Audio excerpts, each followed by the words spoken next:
Certains sont considérés comme des cold cases, des affaires non élucidées. D'autres, au contraire, ont connu un épilogue judiciaire. Ce sont les crimes de la route. Leur point commun, tous ont eu comme décor macabre une route ou une autoroute, la fin du voyage pour des victimes innocentes, des femmes ou des jeunes filles pour la plupart. Dans ce nouvel épisode, les mystérieux meurtres de la RN20. Entre 1980 et 1983, les corps de 4 jeunes autostoppeuses sont retrouvés dans les environs d'Étampes, dans l'Essonne, le long de la Nationale 20. Ces affaires pour lesquelles le nom du tueur en série, Michel Fourniret, a été cité, n'ont à ce jour jamais été élucidées. Mon invité est Christian Porte, journaliste au moment des faits pour Le Républicain de l'Essonne. Il a enquêté sur ces différents dossiers. Bonjour Christian Porte. Bonjour. Vous êtes journaliste, vous avez été rédacteur en chef du Républicain de l'Essonne, vous êtes l'auteur des Vérités interdites d'un fiasco judiciaire. C'est un livre paru aux éditions Edilivre à Paris en mai 2018, un livre qui revient sur une affaire, l'affaire de l'assassinat des fiancés de Fontainebleau. Mais ça n'est pas pour cette affaire que je vous ai invité aujourd'hui. Vous venez nous parler d'une autre affaire, celle des mystérieux meurtres de la RN20, la route nationale 20, une route qui passe notamment au sud de l'Île-de-France. Et cette affaire, elle commence au tout début des années 80 avec l'assassinat particulièrement sordide d'une jeune femme. Racontez-nous. Nous sommes le mardi 11 mars 1980 et un routier qui vient de stationner son camion sur le bord de la RN20, sur le territoire de Guillerval, c'est-à-dire à hauteur de l'ancienne base aérienne d'Étampes-Mont-Désir, fait une macabre découverte en s'approchant d'un petit château d'eau désaffecté qui se situe à une dizaine de mètres de retrait de la route. Il découvre le corps d'une femme entièrement nue, pendue à l'aide d'une corde, accrochée à une barre de fer. Cette femme, elle s'appelle Michèle Couturat. C'est une jeune femme qui est présentée comme toxicomane, qui se livre occasionnellement à la prostitution et qui a l'habitude de faire de l'autostop pour rentrer chez ses parents. Et c'est une très jeune femme, elle est âgée de 19 ans, c'est bien ça. La scène de crime, elle est particulièrement sordide. Qu'est-ce que découvre cet ouvrier précisément ? On découvre c'est le corps de cette femme pendue dans un château d'eau, dénudée. Il n'y a aucun vêtement à proximité, il n'y a aucun indice pouvant permettre de l'identifier rapidement. Elle sera identifiée grâce à une empreinte dentaire que les policiers retrouveront auprès de son dentiste. Ça, c'est la première d'une longue série macabre, malheureusement, puisque quelques mois plus tard, pas n'importe quel jour, le 25 décembre 1980, un autre corps est découvert. Oui, c'est toujours en bordure de la RN20, un lieu-dit qui s'appelle la Côte de Rougemont, toujours sur la RN20, où là, un jeune homme, un adolescent qui promène son chat, découvre sous une bâche plastique le corps entièrement dénudé, de nouveau, d'une jeune femme. Cette jeune femme, elle s'appelle Sylvie Le Eloco, elle a 21 ans. Qu'est-ce qu'on sait d'elle ? Elle est serveuse, c'est bien ça ? On sait qu'elle est serveuse, qu'elle est originaire de Bretagne, qu'elle travaille sur Paris. Et on va découvrir qu'elle aussi fait de l'autostop pour rentrer chez ses parents. Donc un point commun avec la première victime. Un point commun avec la première victime, hormis le fait qu'elles sont toutes les deux blondes aussi. Autre point commun, effectivement. 1982, à peine 2 ans plus tard, le 14 juillet. Ouais, 14 juillet, une autre découverte. Pas très loin, on est toujours dans le même secteur, on est même là, près de l'aérodrome de Mont-Désir, c'est bien ça. Tout à fait, qui est un aérodrome qui est désaffecté aujourd'hui et qui sert même de base d'entraînement au GIGN actuellement. Donc on n'est pas loin de nouveau, en bordure de la RN20, hauteur de Guillerval, où là, on découvre sous une... comment je pourrais dire ? Dans un fossé, le corps décomposé d'une nouvelle jeune femme, qui va être identifiée comme s'appelant Christine Devauchel, qui a 26 ans, qui est concierge dans un immeuble de la rue Pascal à Paris, et dont le concubin dit étrangement qu'elle a disparu depuis la veille. Et ça alerte les enquêteurs ? Ça alerte, parce que ça ne correspond pas à un certain nombre de choses. Le jeune homme sera entendu, mais sera mis hors de cause. C'est une piste, effectivement, qui est rapidement écartée, et elle est morte asphyxiée, cette troisième victime. Oui, là, il n'y a pas de question de pendaison. L'autopsie parle d'une asphyxie par compression. Le 7 août, on va revenir sur le même mois, une autre affaire, mais il y a le 7 août, le cas d'une autre jeune femme, décidément, qui est retrouvée 7 août 1983. Il s'agit de Pascal Lecam. Oui, alors je me permets de vous signaler qu'entre-temps, le 22 juillet 1982, on découvre encore le corps d'une victime. Aussi, c'est pas une jeune femme blonde, Et on va vite, elle est en partie dénudée, on va vite s'apercevoir que finalement, son mari, impressionné par ce qu'il avait lu dans la presse sur les affaires, les meurtres précédents, s'est un peu servi du scénario pour se débarrasser de sa femme. C'est un meurtre d'opportunisme, on peut le dire comme ça. C'est ça, oui, tout à fait. Donc, qui entre pas dans la lignée des autres meurtres non élucidés à ce jour de la RN20. Donc celui-ci est élucidé et le dernier il l'est pas.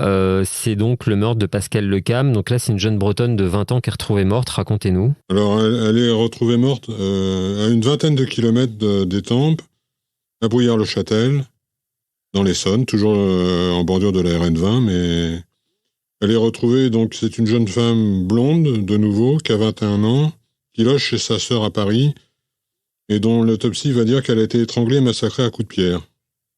Elle n'a pas été violée. Ouais. À coup de pierre à tournevis, hein. C'est particulièrement un meurtre particulièrement odieux. Elle n'a pas été violée, donc ça c'est une précision importante. On va le voir pourquoi après, parce que c'est un autre point commun qu'elle a avec les autres victimes. Et il y a un autre point important, Christian Porte a souligné à ce stade, et on le verra aussi un petit peu plus tard, c'est qu'elle est vue une dernière fois à Paris, dans le 6e arrondissement, dans le quartier latin, au pub Saint-Germain. C'est là où on la voit la dernière fois. C'est là qu'on la voit la dernière fois. Elle est vue avec un homme. Vous êtes journaliste, donc je l'ai dit, hein, pour Le Républicain de l'Essonne, rédacteur en chef à l'époque. Vous enquêtez sur cette affaire. Quels souvenirs vous en gardez? Vous me disiez tout à l'heure que vous êtes arrivé sur la scène de crime de la première victime, Michel Couturat. Qu'est-ce que vous pouvez nous dire de ce que je me souviens de l'époque? Si vous voulez, faut resituer le décor. Nous sommes dans une zone rurale, au sud de l'Essonne, au sud de l'agglomération d'Étampes. Morne-pleine, si j'ose dire. Donc la découverte d'une jeune femme dans un château d'eau désaffecté, c'est branle-bas de combat pour tous les gens. Tout le monde en parle, tout le monde a son mot à dire dans cette affaire. Et la multiplication des meurtres dans les mois et dans les 2 années qui suivent va créer une psychose dont on se souvient encore aujourd'hui. Les titres de la presse, dont vous êtes d'ailleurs peut-être l'auteur pour certains, sont très évocateurs. Hein. L'étrangleur d'Étampes, le tueur de blondes, le sadique de la RN20. Psychose, le mot est faible, hein, j'imagine. Ça devait être une atmosphère très très particulière. Hein. C'est une atmosphère très pesante, à tel point que dans certains milieux, on n'osait plus sortir le soir tout seul. Il y avait vraiment... D'autant que l'enquête n'avançait pas, les meurtres se multipliaient, l'enquête n'avançait pas. Bon, à l'époque, aujourd'hui, on a l'habitude, dans les émissions colcaises de la télévision, de parler de tout ça, mais à l'époque, c'était pas le cas, donc les gros titres faisaient vendre. Une psychose, et vous me disiez aussi à la fois, dans l'opinion quand même, une petite musique qui s'installe, c'est que ces filles, elles sont toxicomanes, prostituées, elles faisaient de l'autostop, et que finalement, il y a peut-être c'est le bon sens populaire, elles ont peut-être ce qu'elles méritent. C'est un peu ce qui se dit aussi. Hein. Oui, puis ce qui se dit encore moins aujourd'hui, mais qui s'est dit pendant longtemps pour les autostoppeuses. Si les jeunes filles qui font l'autostop prennent des risques. On parle d'affaires qui ont un retentissement local très fort, au niveau national aussi. Est-ce que ce sont des affaires dont on parle dans les journaux de l'époque? Dans les journaux de l'époque, les journaux à grand tirage comme Le Parisien ou le François, hein, puisque François existait encore, ça faisait la une des journaux. Imaginez. En l'espace de 2 ans, on a 4 meurtres non élucidés dans le même secteur. Quelques mois après le dernier meurtre, il y a le nom d'un premier suspect qui apparaît. Et ce suspect, ça n'est pas n'importe lequel, puisqu'il s'agit de Michel Fourniret. Alors oui, dans cette affaire, ce qui est troublant, c'est que les meurtres ont eu lieu dans les années 80-83. Et en mars 84, à une vingtaine de kilomètres de là, aux portes de la ville nouvelle d'Évry, un individu armé d'un pistolet de calibre 6,35 et d'une présumée fiole de vitriol agresse sexuellement une jeune fille sur le bord d'une route. La jeune fille parvient à se dégager de cette agression. Demeurant pas loin, elle regagne son domicile et prévient son petit copain en lui disant « Voilà ce qui s'est passé ». Le petit copain décide de retourner sur les lieux pour voir si il tombe sur l'individu, qu'ils interpellent et qu'ils conduisent à la gendarmerie. Et on va découvrir que l'individu s'appelle Michel Fourniret. Depuis, on sait quel est le parcours de Michel Fourniret. Qu'est-ce que les enquêteurs découvrent à son sujet ? À l'époque, on ne connaît pas encore le cursus, si j'ose dire, de parcours de Michel Fourniret après. On découvre qu'à l'époque, Michel Fourniret est poursuivi pour un tas d'agressions sexuelles ou à caractère sexuel commis dans la région sud-essonien, Est, Yvelines... L'Eure-et-Loire aussi. L'Eure-et-Loire, voilà. Donc. Il faut préciser, on ne l'a pas fait, c'est qu'à l'époque, il habite Clairefontaine en Yvelines. Il habite le secteur. Tout à fait, à une quinzaine de kilomètres du triangle d'Étampes où ont lieu les 4 meurtres, où on a retrouvé les 4 femmes tuées. Il est placé en garde à vue, Michel Fourniret, pour la première de ses affaires, celle qui concerne le meurtre de Michel Couturat, hein, c'est bien ça?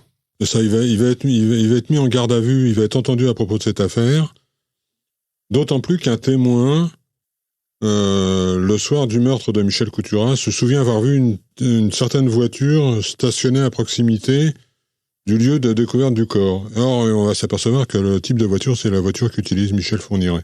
Et ça n'ira pas plus loin. Il y a d'autres faits très troublants concernant ces 4 meurtres. On va écarter le 5e, qui était le meurtre d'opportunisme, on va l'appeler comme ça, mais il y a des faits très troublants, des points communs qui nous ramènent à lui. Racontez-nous. Il y a le fait qu'aucune des victimes n'a été violée.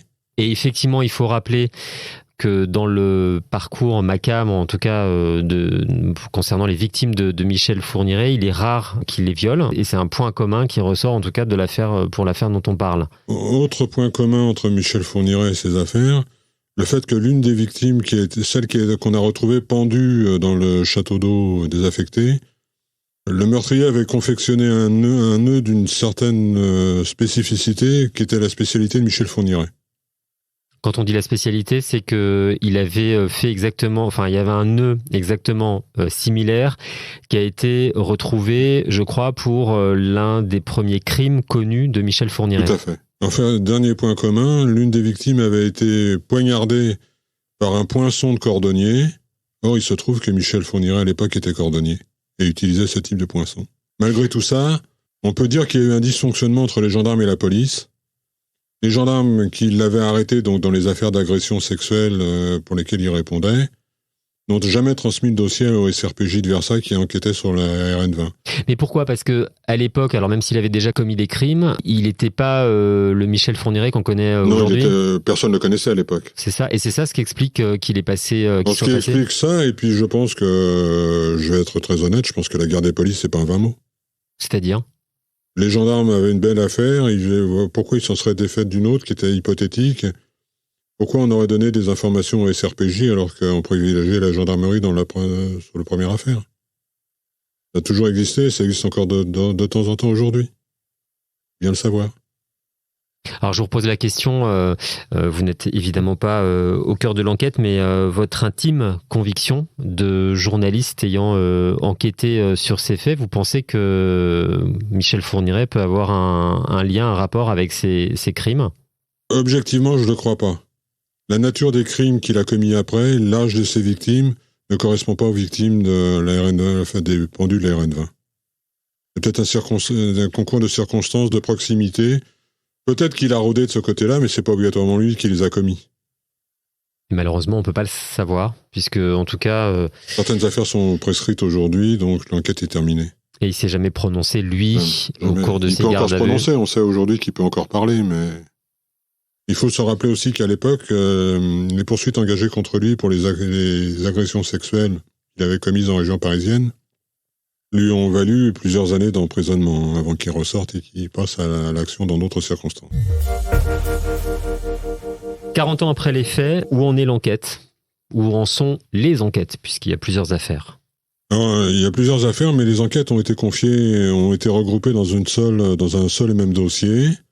Il y a quelques années, il y a eu un rebondissement grâce au progrès de la police technique et scientifique, où on a repassé en analyse des mouchoirs qui avaient été découvertes à proximité du dernier meurtre, à Bruyères-le-Châtel. Celui de Pascal Lecam, c'est ça ? Celui de Pascal Lecam. Un mouchoir sur lequel il y avait des traces de sperme. Les progrès de la technique ont permis cette fois-ci de définir un profil ADN qui correspondait à un délinquants fichés dans le fichier national sur ce sujet. Le FNAEG, on rappelle, le fichier national des empreintes génétiques qui répertorie en fait des profils. Des profils de gens mis en cause dans des affaires différentes. C'est un homme de 46 ans, c'est bien ça? Qui a été interpellé chez lui. En 2009, c'est bien ça. C'est en 2009, qui a été interpellé chez lui, qui a fait l'objet d'une garde à vue prolongée. Le jeune homme reconnaît qu'effectivement, à l'endroit où on a trouvé les mouchoirs imprégnés de son sperme, il s'y rendait régulièrement, puisque c'était un endroit connu dans toute la région où les couples illégitimes venaient faire leurs petites affaires dans ce secteur-là. Et lui jouait les voyeurs. Et comme le dira le procureur de la République, c'est pas parce qu'on trouve vos traces ADN à un endroit d'un meurtre que vous avez commis le meurtre. Il s'est trouvé là à un moment donné, il le reconnaît, mais il nie farouchement avoir été impliqué dans cette affaire. D'ailleurs, il sera remis en liberté sans qu'aucune poursuite ne sera retenue contre lui. Donc une piste qui n'en est pas vraiment une. En tout cas, le procureur considère que c'est pas une preuve pour toutes les raisons que vous venez d'évoquer. Christian Porte, même question que sur les autres affaires. Est-ce que, selon vous, on connaîtra un jour la vérité sur ces assassinats? La problématique qui se pose aujourd'hui dans toutes ces affaires, c'est la prescription. C'est-à-dire qu'au bout d'un moment, au bout de 20 ans aujourd'hui, si vous n'avez pas trouvé, on abandonne. C'est pour ça que je milite pour l'idée de changer la loi, de prendre des dispositions de manière à ce qu'il y ait imprescriptibilité pour les crimes de sang. Tant qu'on n'a pas trouvé, le dossier reste ouvert. Ce qui fait que dans un certain nombre de dossiers qu'on connaît, cette imprescriptibilité permettrait 20 ou 30 ans après, grâce au progrès technique, d'élucider le problème. Vous le connaissez bien puisque c'est l'exemple de la petite fille de l'autoroute A10. Merci Christian Porte. Retrouvez d'autres épisodes des Crimes de la route sur le site internet Vinci Autoroute et sur l'appli Radio Vinci Autoroute. Une collection disponible également sur YouTube, Deezer, Spotify et Apple Podcast.